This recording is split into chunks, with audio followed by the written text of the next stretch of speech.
Bismillahirrahmanirrahim. Assalamualaikum warahmatullahi wabarakatuh. Halo teman-teman, kembali lagi bersama saya Ismail Pasha di Bind Lesson Channel. Pada lab ini kita akan melanjutkan lab sebelumnya ya, masih berbicara tentang tutorial MPLS. Jadi pada lab ini kita akan membahas MPLS, BGP, L3, VPN, PE, CE-nya static routing.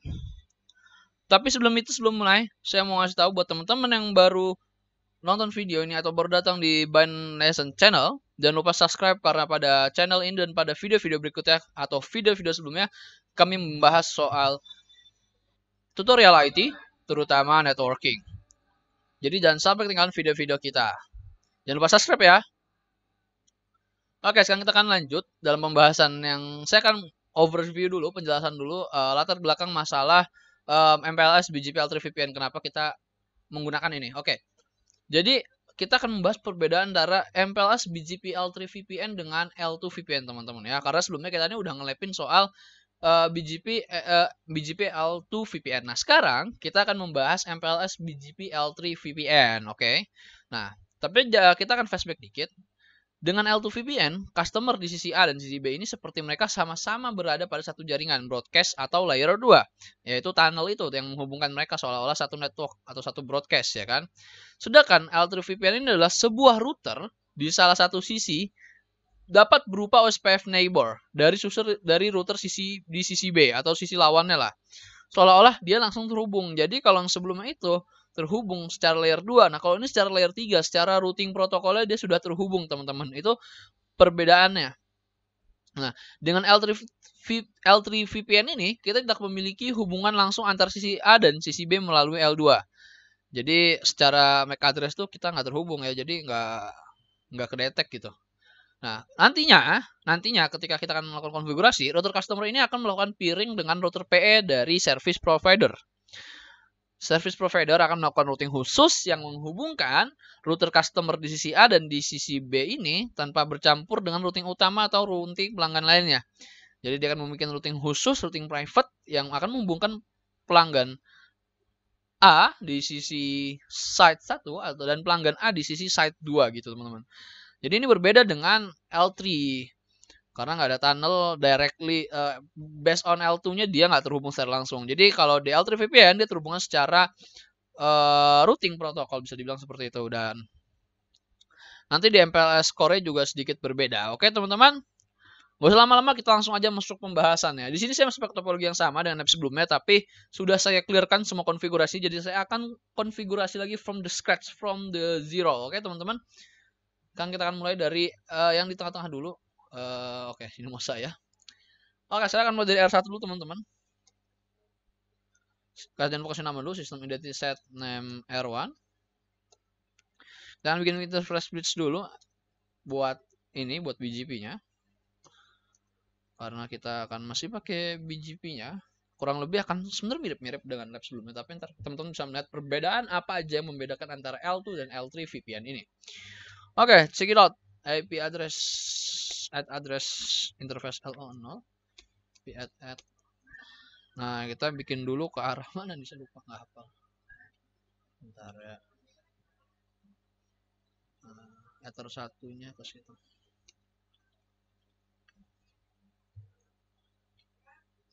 Interface Ether 1. Ether 2 berarti itu customer A ya. Customer A itu berarti ini MikroTik 4 ya, berarti 14 124 interface Ether 2 dan IP at 16.1.124 Ether 3. Oke, terus kita akan mengaktifkan routing IGP tapi hanya untuk router di dalam provider aja. Jadi ke arah CE ini nggak perlu di advertise via IGP ya teman-teman.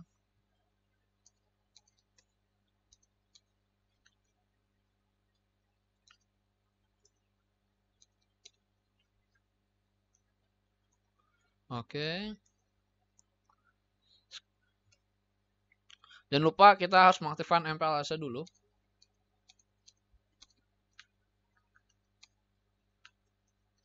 Transport. PLS LDP interface-nya R1. Terus, nah sekarang kita akan berfungsi IBGP dan jangan lupa ini masih kayak rep sebelumnya. Jadi R2 ini di sini akan berfungsi sebagai route reflector. Nah, BGP di sini difungsikan untuk distribusi VRF routing table yang akan BGP ini akan diset dengan address family VPN v4, oke? Routing BGP instance set deva AS123 routing BGP peer at address familiesnya VPN v4 and then name-nya peer 1 tuh bebas, remote address-nya 222, remote AS-nya 123 dan update source-nya lupa kita dari LO0. Lalu kita akan bikin tabel routing khusus ya, yaitu menggunakan VRF, Field War Routing and Forwarding, yang akan membedakan antara routingan customer A dengan customer B. Jadi ntar customer A di site 1 dan site 2 ini nggak akan terganggu dengan customer B site 1 dan site 2 routingnya, oke? Dan kita akan mendefinisikan interface yang menuju ke masing-masing customer di R1 ini. Kita bikin masuk ke menu IP route VRF. Sini kita akan add export route targetnya 123.1. Terus import route-nya itu 123.2 dan interface-nya ini ether 2 ya. Ya, and then route distinguisher-nya sama kayak export targetnya jadi 201.1 dan route kita kasih routing mark di sini VRF A ya, VRF A. Ini kita bisa ganti, kita pakai tanah plus aja. Ini 3 berarti ya. Kita ganti jadi 3. Kita ganti jadi 3 juga. Di sini kita ganti jadi 4. Ini kita ganti jadi 3. Oke, print. Oke, sudah. Terus kita bikin BGP instance VRF untuk routing tabel VRF ini ya. Kita pergi ke routing BGP instance VRF. Add distribute connected-nya yes. Routing mark-nya jangan lupa masukin VRF A. Itu instance-nya default. Dan VRF B. Oke, ini kita cukup seperti ini konfigurasi di R1. Kan kita akan pindah ke R2 teman-teman. System identity set name R2. Interface bridge at name LO0, IP at 2222/32 interface. LO doang saya nulisnya. .2/24 interface ether 1. Terus kita bikin juga IP at 2323.2/24 interface ether 2. Dan kita bikin routing routing RIP network at netnya 2222/32 at net 2.0/24 at net 24.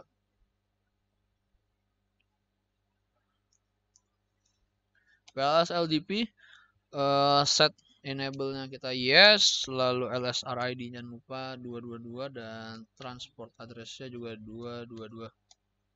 MPLS LDP interface at interface ether 1 dan ether 2 ya di R2 karena dia dua sisinya ke arah R1 dan R3. Lalu kita bikin routing BGP instance set deva AS-nya kita set jadi 123. Lalu kita bikin routing BGP peer, jangan lupa address VPN-nya di sini kita pakai address address familiesnya itu VPN v4.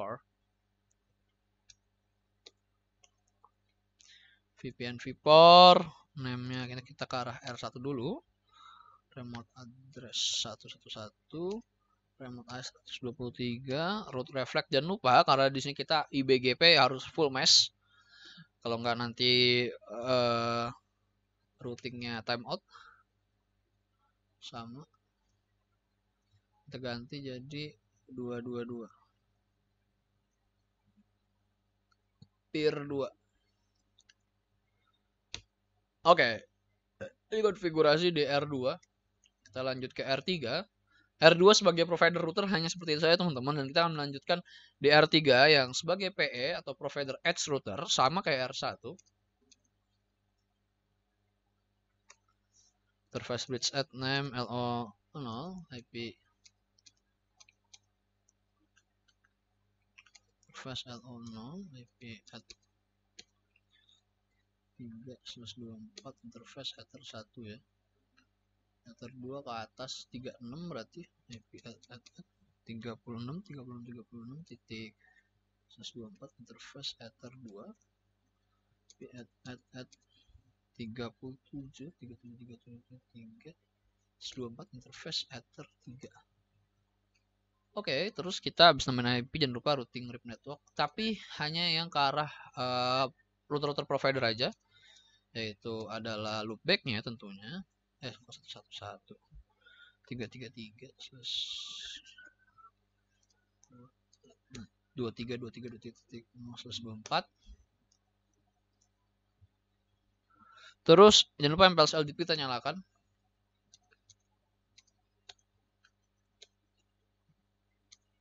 Terus setelah itu MPLS LDP interface at interface ether 1 aja, karena seperti R1 ya, dia hanya satu interface saja mengarah ke R2. Selanjutnya kita bikin routing BGP instance, set deva AS 123, routing BGP peer at address familinya VPN vport, name-nya peer 1, remote address-nya 222, remote AS-nya 123, update source-nya LO0. Ini bisa nggak ya kalau kayak gitu dong? Bentar.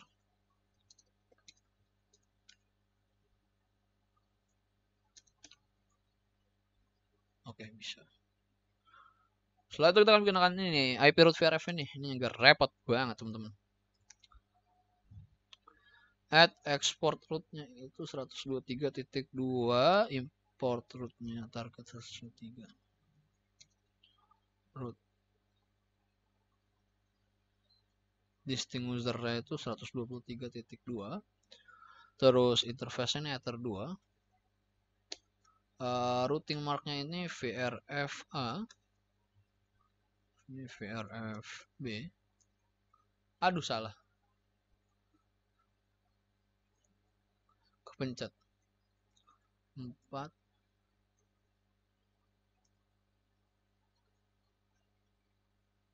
Ini berarti 3. Ini jadi 4. Oke. Oke, ada 2. Oke, kalau udah selesai berarti kita selesai konfigurasi di sisi PE R3 sebagai PE ya. Nah, sekarang kita akan lanjut konfigurasi di dalam CE.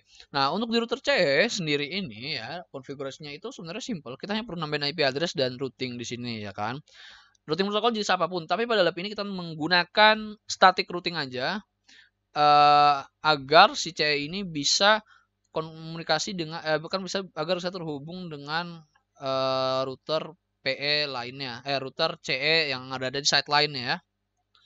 Kita akan coba dulu di R4 nih ya teman-teman, di R4 ini R berapa ya? Ini R1 2 3 4 bener ya, system identity set name R4. Kita tambahin IP address dulu karena ini 4 dan 6 berarti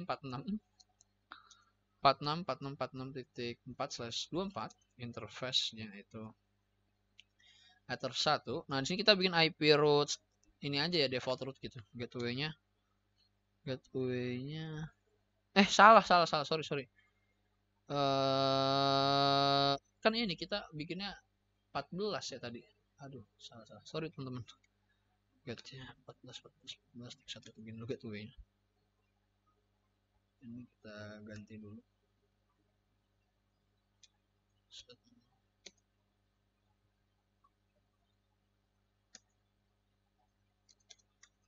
Oke, kita coba ping dulu. 14. Oke, udah bisa ngeping ke router PER1 ya. Kita pindah ke R berapa ini? R5 yang di sini. Berarti 15 ya. Kok saya bikin 16 ya? Aduh, ngantuk teman-teman kalau bisa. Oke, nggak apa kita bikin 16 aja, udah tanggung ya. Kok R5 16 ya, nggak tahu, saya tadi ngantuk sepertinya capek. 16.6/24 interface ether 1 IP route at GAT 16.16.16.1 ping 16.16.16.1. Oke, udah bisa ya kita ngeping ke situ.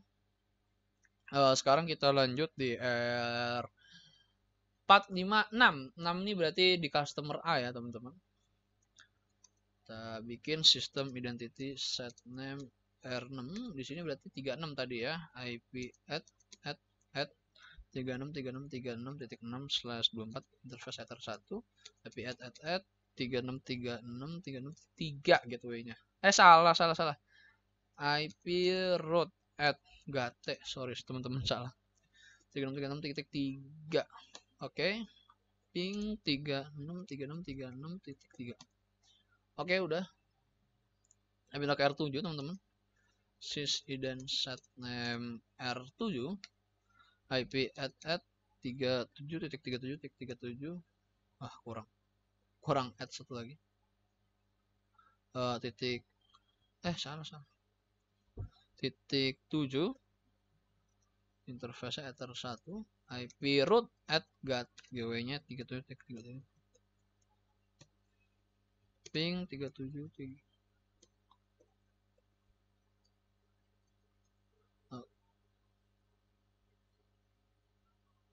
Kok nggak ada?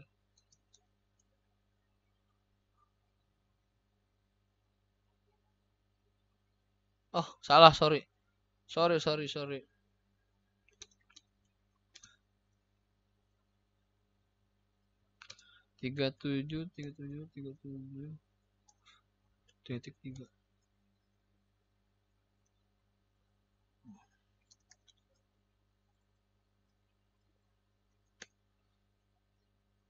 Kok salah juga?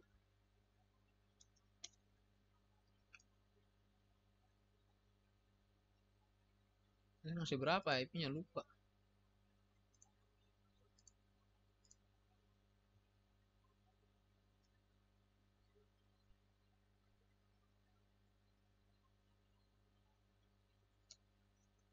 Bentar ya.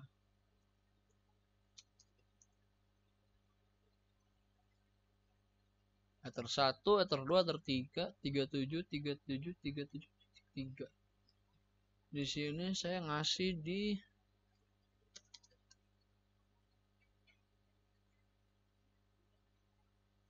/32. Sorry. Set.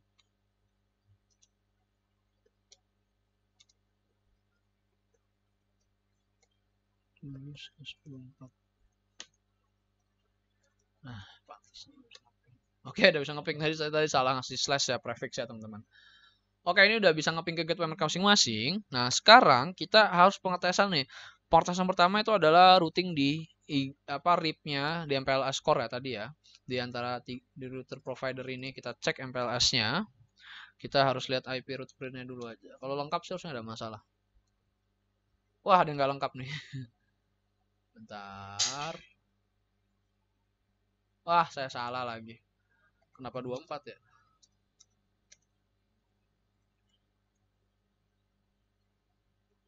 Salah. Harusnya 23. Ya kan? Baru ada ini. Nah, ini udah ada, udah lengkap RIP-nya. Lalu sekarang kita lihat dari sisi MPLS. LDP NAI print. Ya, udah lengkap NAI print-nya juga. Itu semua udah lengkap banget nih teman-teman ya. Udah sesuai itu 14 ketemunya sama 16. Enggak sih. Udah lengkap. Coba kita trace route antar PE dulu ya. Oke, kita antar PE, kita trace route. Coba kita trace route tuh. Trace. Tuh udah pakai MPLS label 17. Oke, udah ada MPLS labelnya tadi juga udah ada. Terus IBGP routing BGP peer kita print. Di sini di sini harusnya sih semua ya. Oke, belum ternyata ya. Salah remote address-nya. Saya salah lagi.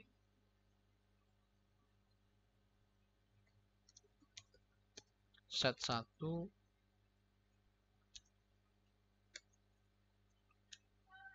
Oke, udah establish ya, salah. Terus keperluan distribusi VPN vPort di PE dengan komen routing BGP VPN vPort root print. Wow, teman-teman ini udah pada level present semua ya. Ini udah berhasil nih 14, 16. Oke. Tapi ada yang kurang teman-teman di sini. Harusnya ada yang ke kanan, yang ke 30. Masih belum ada di sini.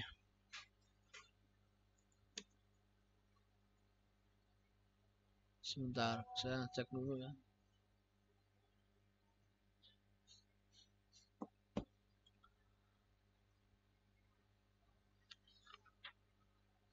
Sebentar, saya harus mengecek ini kenapa ada yang kurang ya.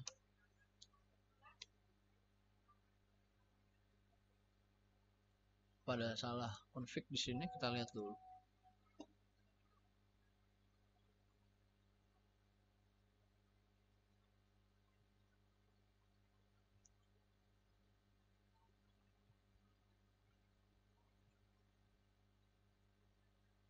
Route distinguishnya 1.3.2. Makanya VRFA. Oke, belum bikin routing BGP instant VRF dulu.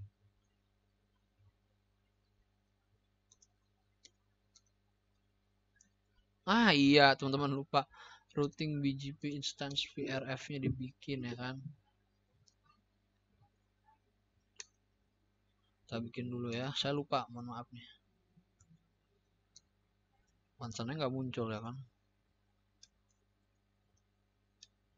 Oke, ini sudah muncul semua. Oke teman-teman, udah muncul semua ya kan.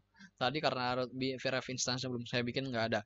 Nah ini distribusi VPN vPort-nya di semua router PE udah ada nih. Di R2 udah ada saling pertukaran informasi di sini ya kan. Sekarang kita akan melakukan pengetesan router antar CE customer A dengan CE customer B ya kan.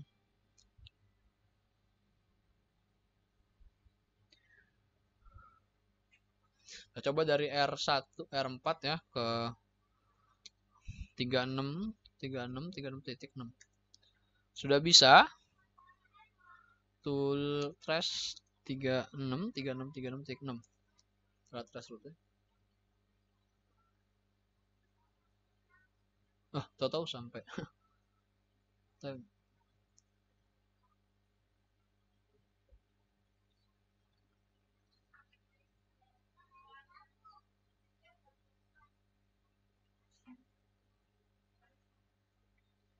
Nggak tahu nih time ininya nggak bisa. Pas pakai source improvements.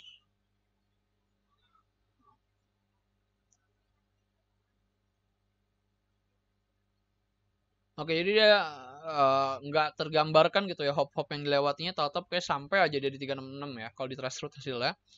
Tapi udah bisa, ya artinya kita coba dari sekarang dari R7 ke arah R. Kita akan coba dari arah R7 ke arah R5 ya teman-teman. Coba kita ping ke 16, 16, 16.6. Bisa teman-teman ya. Kalau kita trace root sama harusnya dia. Jadi nggak detect tuh tengah-tengahnya dia load mana sih kita nggak tahu. Ini sebenarnya security gitu sih, kayak ya security lah. Masa ya kita tahu root IP yang ada dalam provider sih. Kalau menurut saya sih logikanya begitu ya, kalau saya nggak salah ingat. Kalau salah tolong dikoreksi teman-teman ya.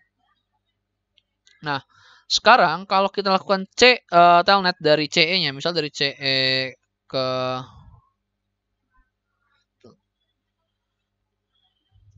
CE ke PE ini nggak bisa teman-teman kita lakukan telnet. Kita bisa nih ngeping dari R7 ke arah R3. Ya kan? Tapi kita nggak bisa nge-telnet teman-teman. Harusnya.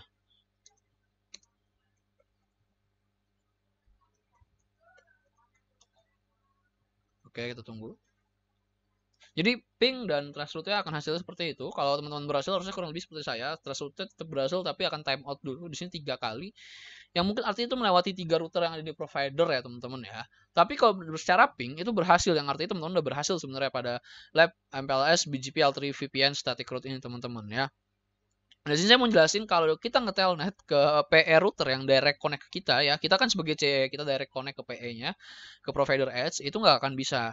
Kenapa? Karena semua router manajemen tidak diperbolehkan di interface VRF ya, Winbox, Telnet, SSH, dan lain-lain. Kecuali ping dan traceroute memang diperbolehkan, tapi Winbox MAC address juga masih bisa digunakan, namun MAC Winbox tidak masuk dalam kategori remote router management. Kira-kira gitu intinya teman di sini nggak bisa melakukan manajemen ya dengan dengan pada interface VRF gitu.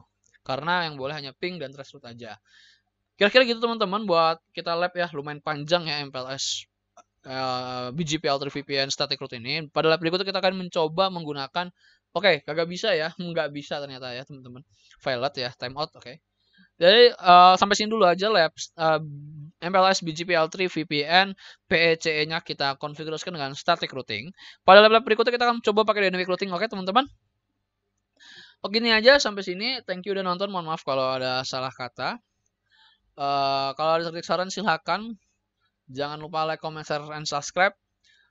Saya ucapkan sekali lagi selamat datang buat yang menonton. Terima kasih udah nonton sampai habis pada video ini. Semoga senang dengan video-video seperti ini. Jika ada saran dan kritik silahkan tulis komentar. Dan kalau mau tanya silahkan ditanyakan. Insya Allah kalau saya bisa membantu akan saya bantu. Gitu aja teman-teman. Mohon maaf sekali lagi kalau ada salah kata dan salah perbuatan pada video ini. Thank you udah nonton. Saya Ismail, have a nice day. Wassalamualaikum warahmatullahi wabarakatuh.